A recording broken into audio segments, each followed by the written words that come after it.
कैसे हो दोस्तों पॉइंट पे आता हूँ। आज मैं पूरी तरीके से अन्नू कपूर को एक्सपोज करने वाला हूँ। अन्नू कपूर को तो जानते होंगे, ये वो इंसान है जो एक मूवी लाने वाला था, यानी इसके डायरेक्टर जो है कमल चंद्रा थे, लेकिन उसमें ये एक्टर था, यानी लीड रोल कर रहा था। मेरे मन में इस इंसान के लिए ना बहुत इज्जत थी, लेकिन इज्जत ना पूरी तरीके से खत्म हो चुकी है। मसला क्या बताऊं, ये मूवी लाने वाला था हम दो हमारे वाला, और यहाँ पे इसने एक पोस्टर को रिलीज किया। जब पोस्टर रिलीज किया तो हुआ क्या है, तहलका मच गया।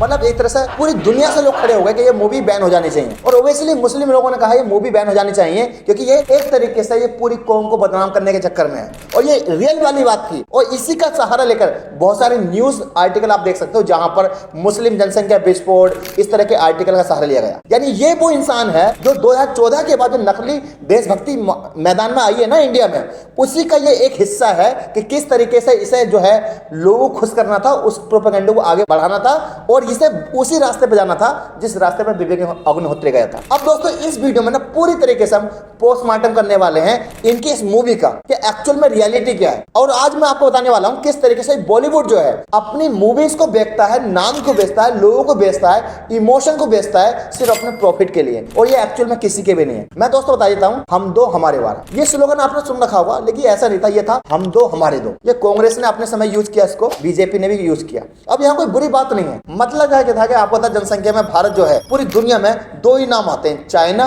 और इंडिया। अब ऐसे में आपको पता होगा कि जनसंख्या को कंट्रोल करने के लिए, लोगों को अवेयर करने के लिए इस स्लोगन का यूज किया गया। कौन सा था, हम दो हमारे दो का यूज किया गया, यानी वाइफ और हस्बैंड और हमारे बच्चे, छोटा परिवार सुखी परिवार। इस तरह की बहुत सारी चीजें निकाली भी गई अपने अपने टाइम में, इसमें कोई बुरी बात नहीं है। सवाल यह है कि इसका सहारा लेकर जब आप कौम को या धर्म को टारगेट करते हो ना, वहां प्रॉब्लम हो जाती है। अन्नू कपूर तो चलो एक तरीके से पैंतरा है, मैन है कमल चंद्रा, ये डायरेक्टर है इसके। इन्होंने एक मूवी बनाई जिसका नाम रखा है ना हम दो हमारे वाला। इन्होंने ये कहने की कोशिश की कि यार हम ना एक्चुअल में किसी कौम को टारगेट नहीं कर रहे हैं, इसको धर्म के हिसाब से नहीं ले। भाई एक बात आओ, तुम्हारा जो पोस्टर है, जो अन्नू कपूर ने इस पोस्टर को डाला है, इसमें सीधा सीधा दिखाई दे रहा है कि आप किसे टारगेट कर रहे हो। यहाँ पर आप देखोगे कि मुस्लिम फैमिली है, यहाँ पर बुर्का देख सकते हो, टोपी देख सकते हो। भाई आपको कहने की जरूरत नहीं है, आप जो कर रहे हो वो दुनिया को समझ में आता, दुनिया इतनी बेवकूफ नहीं है। ये एग्जैक्टली जून में वो रिलीज होने वाली थी, लेकिन वो किसी तरीके से रिलीज नहीं हो पाई। हमने सोचा यार अन्नू कपूर तो बहुत अच्छे इंसान होंगे, उनकी जो जिंदगी होगी बहुत ही बढ़िया होगी, वो खुद दो होंगे, उनके दो बच्चे होंगे, चलो उनकी जिंदगी में ताका झाकी करते हैं। वैसे ताका झाकी नहीं होनी चाहिए, किसी की पर्सनल लाइफ है, लेकिन जब तुम एक पूरी कौम को जगाओगे, पूरी दुनिया को जगाने की कोशिश करोगे और अपनी वीडियो से मैसेज देने की कोशिश करोगे कि ये जो कौम है, ये जो मजहब है, यहाँ पर लोग ज्यादा शादियां करते हैं, ज्यादा बच्चा पैदा करते हैं, तो लोग तो आपको चेक करेंगे। जब हमने इनकी जिंदगी को चेक करा तो पता क्या पाया, तो इन्होंने खुद अपनी जिंदगी में 3 शादी कर रखी है। जी हाँ, अन्नू कपूर जो मूवी बना रहे हैं ना, कौन सी वाली, हम दो हमारे 12, जहां पर ये मुस्लिम कौम को टारगेट कर रहे हैं और ये बताने की कोशिश कर रहे हैं कि मुस्लिम ज्यादा बच्चा पैदा करते हैं या ज्यादा बीबियां रखते हैं। अन्नू कपूर ने खुद 3 बार शादी कर रखी है, यानी पहला जब इनकी शादी हुई, तो सबसे बड़ी बात, अन्नू कपूर कोई मुस्लिम नहीं है, इसलिए हम निकाह नहीं बोलेंगे, शादी बोलेंगे। इनकी जब पहली शादी हुई, उसके बाद क्या हुआ, इनका अफेयर कहीं चल रहा था दूसरी जगह, तो इन्होंने पहला डाइवोर्स दिया, उसके बाद दूसरी शादी कर ली इन्होंने। ठीक है, कोई बात नहीं। जब दूसरी शादी कर ली, उस समय भी ये एक्स्ट्रा अफेयर में थे, किसी से इनका अफेयर चल रहा था, वो अफेयर चल रहा था इनकी पहली वाली वाइफ से, समझ रहे हो, यानी पहली वाइफ जिसको डाइवोर्स दे चुके थे, ये दूसरी लेडी से शादी करी, उसके बाद ये पहली वाइफ के टच में थे जो इनकी एक्स वाइफ थी, उसके बाद इन्होंने दूसरी वाइफ को भी डाइवोर्स दिया, उसके बाद जो पहली वाइफ थी उससे इन्होंने शादी कर ली, यानी इन्होंने अपनी जिंदगी में 3 बार शादी करी। बट ध्यान रखना, ही इज नॉट ए मुस्लिम, ये निकाह नहीं किए, इन्होंने शादी की है। उसके बाद आप सोच रहे हो कि बच्चे तो इनके 2 होंगे यार, क्योंकि ये तो इस चीज का पालन करते हैं। नहीं नहीं नहीं, तोबा तोबा तोबा, इनके 4 बच्चे हैं। कितने बच्चे हैं, 4 बच्चे हैं। मतलब दूसरों को ज्ञान देने वाले इंसान जो ये कह रहे हैं हम दो हमारे 12, किसी और को टारगेट कर रहे हैं, इनकी खुद की जिंदगी में जाओगे तो मूवी बननी चाहिए, हम 2 हमारे कांड 3 और बच्चे 4, और पूरी प्रोपेगेंडा। अब सवाल ये आता है दोस्तों, ये पोस्टर रिलीज करने का मकसद क्या था, मैं इतना क्रिटिसाइज क्यों कर रहा हूँ, मेरा काम नहीं है। ये ओल्ड अरवाज को ना ये बार बार जो बैक कर रहे हैं, मकसद क्या है, मकसद ये है दोस्तों, इससे एक परसेप्शन क्रिएट होता है। परसेप्शन होता है आपका, जहां आप किसी भी चीज को,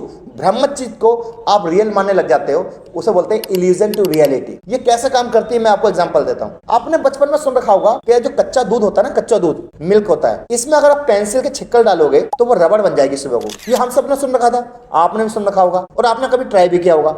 लेकिन वो एक्चुअल में रियल नहीं था। लेकिन हमने इतना सुन रखा था, हमें वो लगता था इल्यूजन टू रियलिटी, यार ये सच होता है। ऐसे हमने ऐसे बहुत सारी चीजें सुन रखी थी, जैसा मोर के पंख को अगर आप पेपर में रखोगे तो वो दुगने हो जाएंगे, जिसका रियलिटी से कोई मतलब नहीं था। इसी तरीके से आपने बहुत सारी चीज सुन रखी होंगी जो आपको रियल लगती होंगी, लेकिन वो एक्चुअल में रियल नहीं थी, सिर्फ झूठ के बेस पर बनाई गई थी। बचपन में आपने कहा एक जादू वाली पेंसिल थी, लेकिन हमें रियल लगती थी, एक्चुअल में वो रियल नहीं थी।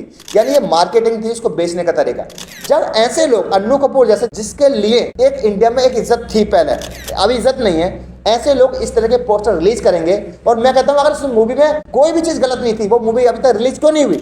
हो सकता है रिलीज हो जाए, सवाल ये नहीं, सवाल यह है दोस्तों, इनकी नियत पर शक होता है। अब दोस्तों बताना चाहता हूं कि बॉलीवुड ने केवल एक धर्म को टारगेट नहीं किया, कौम को टारगेट किया है, सबको टारगेट किया है अपने से प्रॉफिट के लिए। अब मैं कुछ ऐसी चीज बताने वाला हूं आपको जो आपने आज से पहले नहीं सुन रखी होगी। एग्जांपल के तौर पे, जैसे इस इंसान ने बताने की कोशिश की कि ये लोग जो है ज्यादा बच्चे पैदा करते हैं, तो इस हिसाब से इंडिया में या भारत में या दुनिया में सबसे बड़ी फैमिली कौन होनी चाहिए? मुस्लिम फैमिली होनी चाहिए।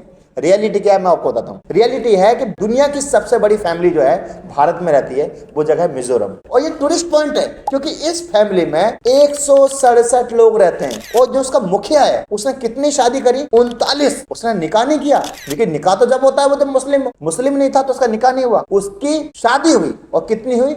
39 शादी। बच्चे तो मैं बता ही नहीं सकता आपको। कुल मिलाकर उसकी फैमिली में 167 लोग जो हैं रहते हैं। उसका जो घर है ना, वो घर नहीं, पूरी हवेली है। उस हवेली जो है 4 मंजिला है, और उसमें जो रूम है ना, वो 100 रूम है। जब आप मिजोरम जाओ ना, तो वहां जरूर जाना, वो एक तरह से टूरिस्ट पॉइंट जगह है, वहां पर लोग घूमते हैं। सवाल ये है, इस चीज को हाईलाइट क्यों नहीं किया गया? क्योंकि ये इनके प्रोपेगेंडा में शामिल नहीं होता। सोचिए, इस पोस्टर से ये दुनिया को बताना चाह रहे हैं कि ये कौम ज्यादा बच्चे पैदा करती है। रियलिटी क्या है ये आपको पता ही है। उनके दिमाग में डाला जाता है कि यार मुस्लिम तो 3 वाइफ करते हैं, कितने बच्चे होते हैं। इसमें कोई भी रियलिटी नहीं है। मैं अपनी जिंदगी में, मतलब 27-28 साल की जिंदगी में, मैं एक ऐसी फैमिली से कभी नहीं मिला जिसकी मौजूदा 4 वाइफ हो। ये तो सुन रखा होगा कि वाइफ थी, डाइवोर्स हो गया, या वाइफ खत्म हो गई, दूसरी कर लिया, विड हो गई, लेकिन मौजूदा तो मैंने नहीं सुन रखी भाई। और अगर इतने बड़े देश में अगर 2-4 केस निकल जाएं, तो ये कोई बड़ा मैटर नहीं करता। ये है इल्यूजन टू रियलिटी। आप मानते क्या हो और सच क्या है। अब मैं दोस्तों आपको बॉलीवुड की वो कुछ चीजें बताने वाला हूं जिन्होंने सिर्फ पैसे के लिए कुछ नामों को बेचा, और जिस नामों से आपको लगता है कि यार ये नाम एक्चुअल में ये हैं, लेकिन उसके पीछे का रियल नाम क्या था, ये मैं बताने वाला हूं आपको। आपके सामने मीना कुमारी, आपको पता है अपने समय की one of the finest actress कह सकते हो, अपने समय की मशहूर अदाकारा मीना कुमारी के नाम से जानते हो। एक्चुअल में आपको पता है उनका नाम क्या था? उनका नाम था महजबी बानो। बॉलीवुड ने मीना कुमारी के नाम से उनको हाईलाइट किया। ट्रेजेडी क्यों नहीं बोला जाता था उनको? मधुबाला तो दुनिया पता है भाई, उन्होंने लोगों के दिलों पर राज किया, करोड़ों लोगों के दिलों पर राज किया अपने समय में। उनका एक्चुअल में नाम था मुमताज जहां बेगम। नरगिस दत्त को सब लोग जानते हैं, उनका नाम था फातिमा रशीद। मानव दत्त को सब जानते हैं, संजय दत्त की जब वाइफ है, मौजूदा वाइफ, जो तीसरी वाइफ है उनकी। सबसे बड़ा सवाल यही आ गया कि संजय दत्त जो है, ही इज नॉट अ मुस्लिम, समझ रहे? फिर भी उनकी 3 वाइफ रही हैं अपनी जिंदगी में। और ये मानव दत्त है, एक्चुअल में इनका नाम क्या है? इनका नाम है दिलनवाज शेख। उसके बाद निम्मी को तो आप सब जानते होंगे, जो इनका नाम है नवाब बानो। उनके बाद रीना राय को कौन नहीं जानता? उनका नाम है सायरा अली। उसके बाद तब्बू को कौन नहीं जानता? तब्बू आप अजय देवगन के साथ मूवी में देख लो, आप सलमान खान के साथ देखा होगा आपने, बहुत सारे टॉप एक्टर हैं इंडिया में, उनके साथ देखा होगा। एक्चुअल में उनका नाम है तबस्सुम फातिमा। श्यामा को कौन नहीं जानता? अपने समय की मशहूर आप एक्टर कह सकते हो, वह है खुर्शीद अख्तर। उनका नाम था खुर्शीद अख्तर। ये मैंने आपको 8-9 नाम बताए। ऐसे में काला चिट्ठा आपके सामने 1000 जगह खोल सकता हूं, जो एक्चुअल में आपको इनके नाम से जानते थे, और आपको लगता होगा यार एक्चुअल में ये वही हैं 28-30 साल से। लेकिन सोशल मीडिया का जमाना है, एक्सेस मिल गया और आपको रियलिटी सामने आ गई। करना क्या है? सिंपल सा तरीका है, जब कभी भी आपको लगे, केवल ये मुस्लिम की बात नहीं कर रहा हूं, बॉलीवुड ने सबको बदनाम किया, नो डाउट, मैं सबको कहता हूं, सबको यूज किया, चाहे वो कोई सा भी धर्म हो। जब आपको लगता है कि यार आपको टारगेट किया जा रहा है या धर्म को टारगेट किया जा रहा है, तो जो इंसान मूवी बना रहा है उसकी निजी जिंदगी पे जाओ, वहां से आपको सबको सामने आ जाएगा। क्योंकि इंसान की जो फितरत है, वो फितरत बहुत अलग तरह की होती है, और प्रॉफिट पैसा कमाने के लिए वो फितरत अलग तरह की बन जाती है। जो आप मानते हो भ्रम, लेकिन वो रियल क्या होता है। और ये मैं जो नाम बताया ना, ये कुछ नाम है ऐसे, मैं आपको 20, 50, 100 नाम बता सकता हूँ बॉलीवुड में, जो एक्चुअल में आप उन्हें किसी और नाम से जानते होगे, और रियल नाम देखोगे तो कुछ और नाम होगा। तो ये चीज़ मैंने आपको बताने की कोशिश की, किस बड़े लेवल से प्रोपेगेंडा फैलाया जा रहा है। मैं ये कहना चाह रहा हूँ कि अन्नू कपूर को शर्म बची है आपको। अब वो जमाना नहीं है, सोशल मीडिया का जमाना है। वैसे भी आप लोगों को काम नहीं मिल रहा, और काम नहीं मिलने की वजह से शायद आप इस तरह की हरकत कर रहे हो, और मुझे अफसोस होता है। आपको करना क्या है, बहुत सिंपल सा है, इस वीडियो को शेयर करना है। उसके बाद मैंने इंस्टाग्राम पर जाना है, वहां पर मैंने स्टोरी डाल के रील डालेंगे, उसको भी आप शेयर करना है। साथ ही साथ आपको क्या करना है, इस चैनल को सब्सक्राइब करना है, क्योंकि इस समय ओल्ड अरबाज इज बैक। भाई मैं वापस आ चुका हूं, क्योंकि ऐसे लोगों का प्रोपेगेंडा रुकना बहुत ज्यादा जरूरी है और ये हमारी सबकी जिम्मेदारी बनती है, क्योंकि हम ये इनको ये मैसेज देना चाहते हैं कि भाई सोशल मीडिया के समय में ना आप झूठ नहीं बोल सकते भाई, वैसे भी आपको काम नहीं मिल रहा। आई होप दोस्तों ये वीडियो को पसंद आई होगी। वीडियो पसंद आए तो चैनल को सब्सक्राइब कर लो, ये जो सब्सक्राइब वाला बटन है इसे तोड़ दो आप। साथ ही साथ मेरा एक अरबाज ब्लॉग चैनल है जहां पर मैं देश विदेश घूमता हूं, 21 कंट्री ऑलरेडी घूम चुका हूं, उस चैनल को भी आप सब्सक्राइब कर सकते हो। आपको दुनिया घूमनी है घर बैठे। तो वीडियो का एंड करता हूं। जय हिंद, अपना ख्याल रखिए।